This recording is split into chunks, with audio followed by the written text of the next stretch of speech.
Everyone, आप लोग का स्वागत है एक नए वीडियो में। तो आज हम आप लोग के लिए फिर से एक नए क्वेश्चन के साथ आ गए हैं, जो कि आप लोग का होने वाला है मेजर पेपर आप लोग का हिंदी होने वाला है। जो MJ6 यहाँ पे देख रहे होंगे, आप लोग का MJ6 यहाँ पे दिया गया है, सेमेस्टर 4 वाले स्टूडेंट का है। अगर आप लोग सेशन यहाँ पे देख रहे होंगे तो सेशन 2023 से लेकर 2027 सेशन का है। तो आज हम एक नए क्वेश्चन है या आप लोग सामने जो आप लोग देख रहे होंगे कि नाटककार के रूप में जयशंकर प्रसाद का परिचय प्रस्तुत करना है कि जो जयशंकर प्रसाद जो कवि जो थे वह नाटककार के तौर पर किस प्रकार से अपना प्रदर्शन किए हैं। अपने जो कविता किस प्रकार कविता नहीं, ये नाटककार के रूप में यहाँ पे बोला गया कि जो अपने जो लेखा जो कवि है जयशंकर प्रसाद, उनके द्वारा जो नाटक लिखा गया है उनकी किस प्रकार से भूमिका रही है, उसके बारे में आज हम लोग देखने का प्रयास करेंगे। इससे भी कई सारे आप लोग का क्वेश्चन हम करा दिए हैं जो हिंदी मेजर पेपर वाले स्टूडेंट का। अगर वो नहीं देखेंगे तो जाइए, आप लोग का प्लेलिस्ट में देखने को मिल जाएगा, क्योंकि प्लेलिस्ट में आप लोग को खोजने की ज़्यादा जरूरत नहीं पड़ेगी। एक बार प्लेलिस्ट में जाइए, वहाँ पे सारा आप लोग को डिटेल बाय डिटेल मिल जाएगा, पॉइंट बाय पॉइंट, कि कौन क्वेश्चन कहाँ पे है उसके अकॉर्डिंग। और आप लोग जरूर कमेंट में आप लोग जरूर बताइएगा कि जो आप लोग का जो जो मैनर पेपर है 2B, ये आप लोग का कौन सा पेपर है, आप लोग जरूर बताएं, ताकि उस पर भी हम वीडियो आप लोग के लिए ला सके। तो चलिए शुरू करने से पहले अगर चैनल में नए होंगे तो चैनल को सब्सक्राइब जरूर कर दीजिएगा, और ज़्यादा से ज़्यादा अपना दोस्तों के पास, अपना ग्रुप में सारा में सेंड जरूर कीजिए, ताकि सारा को काफ़ी बेहतरीन तरीके से एग्जाम की तैयारी कर सके। और आप लोग का जो ये 15 मार्क्स का जो कि ये क्वेश्चन होने वाला है, या 15 मार्क्स में आप लोग नहीं हो पर भी तो 12 से 13 नंबर आप लोग इसमें उठा सकते हैं। तो जिस प्रकार से हमारे क्वेश्चन जो हमारे सामने जो सेट किया गया है, जिस प्रकार से जो हम पॉइंट लाए हैं, अगर उस स्टेप में अगर एग्जाम में लिखेंगे तो काफ़ी बेहतरीन तरीके से आप लोग का नंबर बढ़ने की संभावना है। तो चलिए हम लोग देखते हैं इसका एक एक क्वेश्चन के बारे में, सारा पॉइंट के बारे में, जो जयशंकर प्रसाद है उसके बारे में हम लोग जानने का प्रयास करते हैं। तो फर्स्ट जो इसकी भूमिका के बारे में यह बोला गया कि हिंदी साहित्य के आचार्य जयशंकर प्रसाद 1889 से लेकर 1937 तक एक ऐसे देव्यमान नक्षत्र हैं जिन्होंने आधुनिक हिंदी नाटक के रंगमंच को एक नई दिशा प्रदान की है, या फिर दिशा दृष्टि का दर्शनीय ऊंचाई प्रदान की है। मतलब इसमें यह बोला गया कि जो जयशंकर प्रसाद है 1889 से लेकर 1937 ईस्वी तक इन्होंने ऐसा कार्य किया है हिंदी नाटक के प्रति, हिंदी रंगमंच के प्रति, कि अपना जो दर्शनीय है नई दिशा की ओर जागरूक करने का लोगों के किस प्रकार से प्रयास किए हैं उनके बारे में। उन्हें छायावाद के 4 स्तंभों में से एक माना जाता है। जो छायावाद के जो 4 स्तंभ है, उसमें से जयशंकर प्रसाद को काफी ज्यादा सर्वश्रेष्ठ मिला है, काफी ज्यादा महत्वपूर्ण योगदान मिला है। इनका योगदान इतना विशिष्ट है कि हिंदी नाटककार के साहित्य के पूरे कालखंड को प्रसाद युग के नाम से जाना जाता है। जो इनकी जो कालीखंड है, अगर उसके किस नाम से जाना जाता है तो प्रसाद युग के तौर पर इसे जाना जाता है। अब इसकी देखेंगे तो ऐतिहासिक पृष्ठभूमि का जो प्रेरणा किस प्रकार से इन्होंने अपने समाज के तौर पर, ऐतिहासिक के तौर पर किस प्रकार से अपने प्रेरणाओं को देने का प्रयास किया, उसके बारे में। तो जयशंकर प्रसाद जी का उदय उस समय हुआ जब भारत में औपनिवेशिक दास्ता में जकड़ा हुआ था। उस दौर में भारतीय मानस अपनी पहचान और गौरव को खोज रहा था।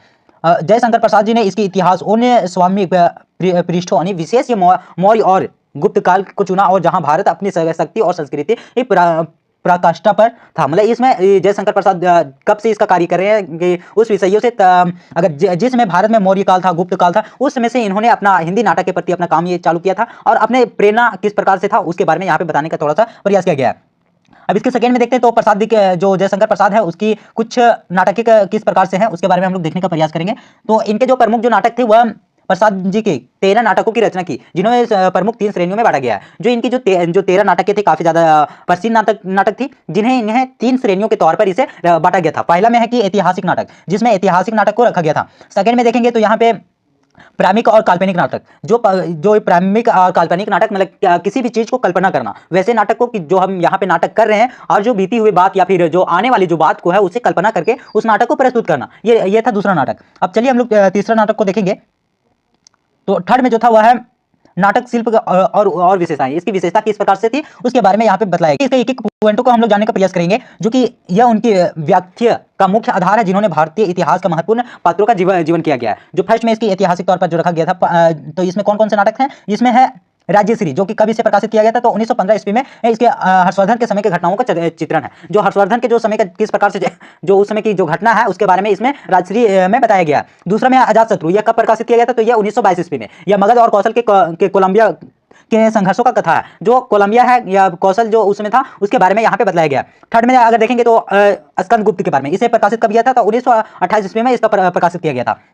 इसमें कुमार गुप्त के विलासी शासन और हुनों के आक्रमण का विरोध, स्कंदगुप्त के संघर्ष गाथा, इसके प्रसाद का सर्वश्रेष्ठ नाटक माना जाता है। जो यह स्कंदगुप्त का जो नाटक था वह कुमार गुप्त के विशालीय शासक या फिर हुनों पर जो आक्रमण जो हुआ था, वो सारी चीजों को इस नाटक के द्वारा सर्वश्रेष्ठ काफी ज्यादा माना जाता है। अगला में देखते हैं तो चंद्रगुप्त के बारे में। जो चंद्रगुप्त के बारे में जो नाटक जो प्रस्तुत किया गया था, इसको प्रकाशित कब किया गया था, तो यह 1931 ईस्वी में इसको प्रकाशित किया गया था। जो कि चाणक्य के कूटनीति, जो इसका कूटनीति मतलब यहाँ पे होता है इसका, अगर बोल सकते हैं इसके कुरीतियां हैं, जो गलतियां हैं उसके बारे में। चंद्रगुप्त के पराक्रम द्वारा नंद वंश का विनाश और यूनानियों आक्रमणों का खंड लेने की कथा, जो उसकी किस प्रकार से थी यूनानियों पर आक्रमण, ये सारी चीज़ों को इसमें रखा गया था। फिर अगला में देखते हैं तो ध्रुव स्वामिनी, इसे प्रकाशित कब किया गया था, तो ये 1933 ईस्वी में इसका प्रकाशित किया गया था। ये सारे जो प्रकाशन का जो हम तिथि आप लोग को बता रहे हैं, ये सारी चीज़ आप लोग नोट डाउन कर लीजिएगा और इसे याद रखिएगा, ताकि अगर आप लोग को अगर ऑब्जेक्टिव में पूछ दिया जाए तो आप लोग अच्छे से अच्छे तरीके से बता सके। यह इनका अंतिम और नारी चेतना आधारित सशक्त नाटक थी, जो इनकी ध्रुव स्वामिनी जो इसकी नाटक थी, यह अंतिम नाटक और चेतना जो नारी के प्रति किस प्रकार से दुर्व्यवहार किया जाता है उसके बारे में जो ख में जो लिया गया है, यह पौराणिक नाटक और काल्पनिक नाटक। मतलब इसमें जो पौराणिक नाटक है, जो काल्पनिक नाटक है, किस प्रकार से कल्पना करके अगर वो नाटक अगर कर रहे हैं तो कल्पना किया जा सकता है कि किसी भी तौर पर कि आगे भविष्य में क्या होगा या फिर पहले क्या हुआ था ऐतिहासिक दृष्टि में, वो सारी चीज़ों को इसमें रखा गया था। तो अजमेर जो कि यहाँ पे फर्स्ट में जो लिखा गया है वह जनमेजन का नाग यज्ञ, जो इसमें यह बोला गया कि पौराणिक कथा के माध्यम से आर्य और नयार्ग संघर्षों का समन्वय को दिखाया गया है। और सेकंड में जो है वह कमाना जो कामान्या इसमें बताया गया कि यह प्रतीकात्मक नाटक, जो कि जिसमें मानवीय भावनाओं को पात्रों के रूप में पेश किया जाता है। जो मानव जो लोग थे, जो किसी भी बीज के लिए किसी भी चीज़ों के लिए भावनाओं को प्रदर्शित किया जाए और उसकी भावनाओं को प्रदर्शित करके किसी भी पात्र के जरिए दिखाया जाए, वो इसमें रखा गया था। अब थर्ड में देखते हैं तो एक घूट, मतलब यह हिंदी का प्रथम आधुनिक एकांकी माना जाता है, जिसमें कि ये आनंदवाद की व्याख्या देखने को मिलती है। अब यहाँ पे थर्ड पॉइंट में हम लोग देखेंगे तो यह है नाट्य और शिल्प की विशेषताएं, जिसकी किस प्रकार से विशेषता है उसके नाटक की उसके बारे में। पहला में है द्वंद्व में किस प्रकार से है, तो प्रसाद के नाटकों की सबसे बड़ी विशेषता द्वंद्व है। यह द्वंद्व केवल बाहरी युद्ध और कूटनीति नहीं बल्कि आंतरिक भी है, जिसमें बोला जाता है कि जो द्वंद्व है यह बाहरी के लिए दोष या कृतियां नहीं होती है, बल्कि जो अपने आप के अंदर में भी किस प्रकार से द्वंद्व किया जाता है, अपने आप की जो गलतियों के बारे में उसके बारे में। इसमें बोला कि ये स्कंद गुप्त के नाटक में अपने कर्तव्य और वैराग्य के बीच जूझता है। मतलब जो स्कंद जो थे स्कंद गुप्त, उसके जो किस प्रकार से जो उसकी वैराग्य है, उसकी भावना है, उसके बारे में। सेकंड में है चाणक्य के भीतर प्रतिशोध और राष्ट्र निर्माण का द्वंद्व, जो चाणक्य के भीतर मतलब उसके अंदर में किस प्रकार से प्रतिनिधि थी, राष्ट्र के प्रति किस प्रकार से निर्माण के लिए था, ये सारे द्वंद्व का इसमें मतलब निकाला जाता है।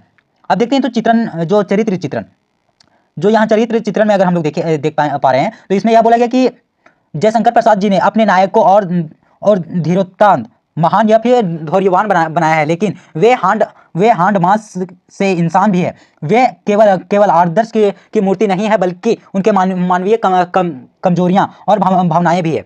उसकी महिला पात्र जैसे कि कार्योनिया, देवसेना, ध्रुव स्वामिनी, अत्यंत सशक्त विदुषी और त्याग की ये प्रतिमूर्ति है। मतलब जो इसकी जो पात्र थे, ये सारे महिलाओं ने इसका पात्र का जिक्र किया गया है, इनके द्वारा नाटक के द्वारा प्रस्तुत किया गया है। अब देखते हैं तो नारी चेतना के बारे में।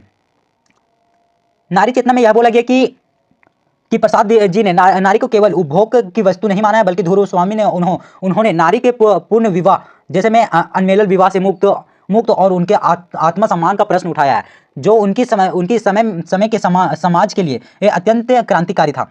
जो मंदाकिनी का कथन भी हम लोग देखेंगे। मंदाकिनी का कथन किस प्रकार से था, तो स्त्री की हृदय सहानुभूति पाने के लिए बेचैन रहता है, उनकी अपनी करुणा पर अधिकार और प्रसाद जी की नारी दृष्टि को स्पष्ट करता है। मतलब जो मंदाकिनी का इसमें यह कहना था कि नारी के हृदय का सहानुभूति किस प्रकार से पाया जाना चाहिए, और जो उनकी करुणा है, किस प्रकार से नारी लोगों का करुणा होती है, उसकी किस प्रेम पर, ये सारे नाटकों में बतलाया गया है। तो चलिए नेक्स्ट पॉइंट में हम लोग देखेंगे। यहाँ पे जो बताया गया नेक्स्ट पॉइंट में वह है गीत और काव्यतव, जो गीत के प्रति किस प्रकार से था उसके बारे में। तो प्रसाद मूलतः कवि थे, जो जयशंकर प्रसाद है वह कवि थे, इसलिए उनके नाटकों ने श्रेष्ठ गीतों का समावेश है। और ये गीत केवल सजावट नहीं बल्कि कथा को गीत देते हैं और पात्रों को मानसिक स्थिरता को प्रकट करती है। मतलब इनके जो द्वारा जो बोला गया है कि जो नाटक के जो पात्र होते हैं कि किस प्रकार से उनकी स्थिरता होती है, मानसिक स्थिरता होती है सोचने या समझने की, और जो सबसे ज्यादा इसकी जो नाटक में है वह सर्वश्रेष्ठ कैसे माना जाता है, तो उसे गीत और संगीत के तौर पर इसे सर्वश्रेष्ठ माना जाता है, ताकि उनके जो जितने भी नाटक थे वो काफी ज्यादा प्रसिद्ध हो और काफी ज्यादा प्रचलन में ला सके। अगला में इसी में देखते हैं तो अरुण का मधुमय देश हमारा, जो इसमें जो किसके नाटक के तौर पर रखा गया, तो यह चंद्रगुप्त में रखा गया था। वह वेदना मिली विदाई, वह वेदना मिली विदाई, यह है स्कंदगुप्त के द्वारा। तो इसमें ये सारे गीतों का प्रचलन रखा गया था। अब यहाँ देखते हैं फोर्थ नंबर में जो हमारे सामने पॉइंट है, इसमें है दर्शन दृष्टि आनंदवाद, जो किस प्रकार से दर्शन का दृष्टि दिया जाता है और इसमें किस प्रकार से रोमांटिक होती है, आनंदमय होती है, मनोरंजन होता है, उसके बारे में। तो प्रसाद ने नाटकों पर बौद्ध दर्शन और शैव दर्शन का गहरा प्रभाव पड़ा है। वे दुखवाद से शुरू होकर आनंदवाद पर समाप्त होते हैं। उनके पात्र अक्सर संसार में निराशा समझते हैं, लेकिन अंत में लोक के मार्ग पर चलते हैं। मतलब इसके द्वारा यह बोला गया कि लोग अपने दुख से शुरू होकर किस प्रकार से उसे आनंदमय रोमांचक के तौर पर किस प्रकार से समाप्त किया जाए उसके बारे में आप देखते हैं। तो रंगमंच और अभिनेता के बारे में यहाँ पे देख लेते हैं थोड़ा सा। इसमें यह बोला गया कि प्रसाद जी के नाटकों पर अक्सर यह आरोप लगता है कि वे पाठ पढ़ने योग्य अधिक है और मंच अभिनय योग कम, और इसके कुछ कारण हैं। जो इसके कुछ कारण है कठिनाइयां, उसके बारे में हम लोग देखें तो कठिन भाषा का प्रयोग इनकी संस्कृति निष्ठा और तत्सम प्रधान है। जो इनकी जो भाषा है वह संस्कृति निष्ठ है और इसके जो तत्सम भाषा का इसके सर्वश्रेष्ठ माना जाता है। अब देखते हैं तो लंबे संवाद, जो इसकी जो नाटक है काफी ज्यादा लंबा है, जिसके कारण से ये संवाद कभी कभी बहुत लंबे हो जाते हैं। फिर जटिल दृश्य, जो इनके जो अंग हैं या फिर किसी भी दृश्य को परिवर्तन जो मंचन जो किया जाता है काफी ज्यादा कठिन इसे भी माना जाता है, रखा गया। अगला में हालांकि आधुनिक रंगमंच का निर्देशक जैसे कि इब्राहिम अलांकाजी ने सिद्ध किया है कि उचित निर्देशक के साथ प्रसाद ने नाटक अत्यंत प्रभावशाली तरीके से मंचित किए जा सकते हैं। मतलब इनके द्वारा यह बोला गया कि जो रंगमंच के प्रति निर्देशकों को किस प्रकार से रखा जाता है उसके बारे में। तो चलिए इसका निष्कर्ष के बारे में भी हम लोग थोड़ा सा देख लेते हैं कि निष्कर्ष में किस प्रकार से बताया गया, ताकि जो इसका पूरा सार है उससे इसमें समझ में आ सके। तो इसके निष्कर्ष में यह बोला कि गया कि जयशंकर प्रसाद केवल अतीत के गायक नहीं थे, बल्कि अतीत के दर्पण में भविष्य का चित्रण बनाने वाले शिल्पी थे। उन्होंने हिंदी नाटक को पारदर्शी थिएटर की सतही चमक धमक से निकलकर साहित्य गरिमा और प्रदान किया। उन्होंने नाटक राष्ट्र प्रेम और दर्शनीय गहराइयों के मानवीय संवेदना का अंगूठा संगम है। मतलब इसके द्वारा यह बोला गया कि जो उनकी काफी ज्यादा जो नाटक थी वह थिएटर, ये सब जो पारदर्शी जो थिएटर होता है या फिर ऑर्केस्ट्रा होती है, ये सारी चीजों को से उन्होंने निकाल दिया गया था। मतलब निकल गए थे, वो सारी चीज का काम नहीं करते थे और इन्होंने नाटक के प्रति, राष्ट्र प्रेम के प्रति, दर्शनीय गहराइयों के प्रति, ये सारी चीजों पर इन्होंने अपना कदम उठाया और ये सारी चीजों का प्रचलन किया करते थे। आज भी जब हम भारतीय राष्ट्रीयता या नारी अधिकारों की बात करते हैं तो प्रसाद जी का नाटक चंद्रगुप्त और ध्रुव स्वामिनी उतने ही प्रासंगिक प्रतीक होते हैं जितने कि वह अपने रचना के समय में थे। मतलब जो इनकी जो अपने राष्ट्र के प्रति किस प्रकार से चंद्रगुप्त के जो नाटक थे, या फिर इसके बोला जाता है तो ध्रुव स्वामिनी, ये सारी चीज़ें जयशंकर प्रसाद जी के जो नाटककार हैं इसके बारे में हम लोग को देखने को मिलता है। तो यही था जो जयशंकर प्रसाद जी के जो नाटक के बारे में आज हम काफ़ी ज़्यादा बेहतरीन तरीके से आप लोग को समझाने का प्रयास किए थे। तो अगर चैनल में नए होंगे तो चैनल को सब्सक्राइब जरूर कर दीजिएगा और आप लोग ज़्यादा से ज़्यादा बेहतरीन तरीके से एग्जाम की तैयारी कर रहे होंगे और इसका एग्जाम भी है, काफ़ी ज़्यादा आप लोग अच्छा से एग्जाम दे के आइए। तो मिलते हैं एक नेक्स्ट वीडियो में, तब तक के लिए बाय, जय Hind, all the best, thank you so much.